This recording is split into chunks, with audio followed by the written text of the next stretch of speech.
I'm here today to talk about a Timbo map, because I have nothing better to do with my time.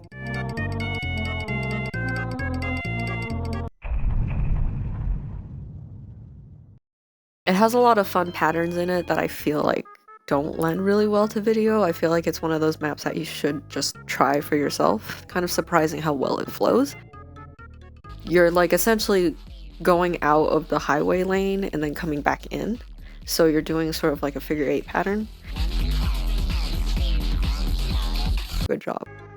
40 seconds here, you have this like gooey sound. I don't even know what to call it. They get represented by these windows.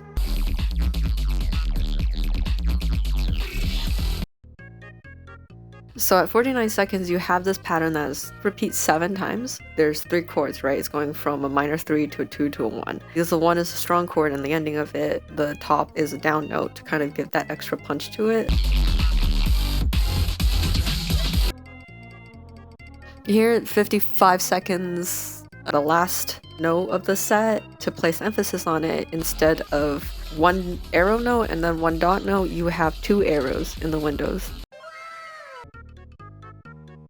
58 seconds, this is a repeat of the backhand pattern, but as the pitch goes up, so do the notes. So you're doing your backhands like down here in the bottom right, and it slowly moves up towards the top left.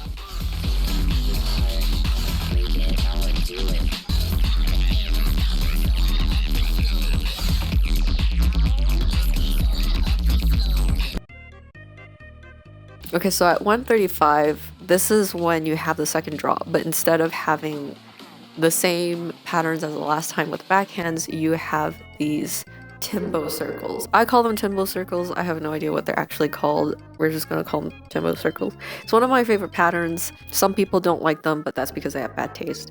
I watched the map before I played it in the morning, so I knew it had Timbo circles here, but like, I still smiled the first time I played it because I thought it was super cute for Timbo to go out of his way to include it in the second drop for me. And I feel like it actually plays really well because you're sort of re-experiencing the same song but with a different pattern. Since both of the motions match, it's like you have 2 diffs in one.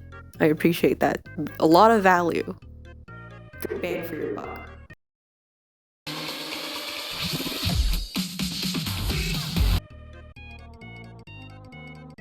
The 230 little horizontals where you're playing these down and then you have to go to the side for the drum hit, whatever you want to call it. Probably one of my favorite patterns in Mobius. I don't know if Timbo put these in because I won't shut up about the horizontal doubles. I can just pretend that he did it because I liked it so much in Mobius.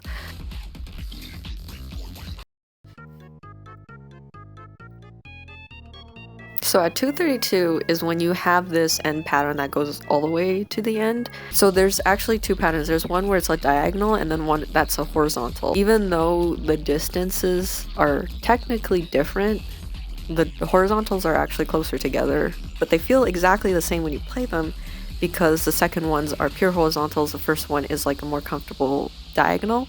When you're changing your motion from this diagonal to a horizontal, I feel like most people, or at least me, will take a little bit extra time to like rotate your wrist so you can hit them like this, and that's what causes the 2 patterns to feel the same. And then the best part is it repeats again, right? But because this time there's more sound or substance to the repeat, instead of a regular diagonal, it's a oval. So you have a down and then it have to go up in the other lane. Horizontal is instead of both on the bottom row, you have one in the bottom row and then the second note is in the middle row.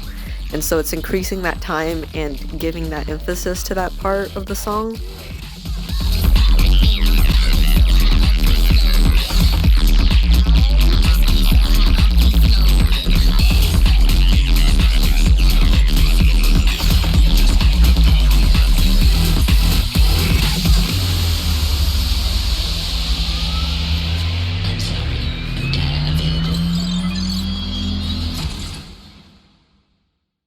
So yeah, that's my thoughts on Timbo's map. You should try it. You should play it. It's really good. You should play just all the Timbo maps.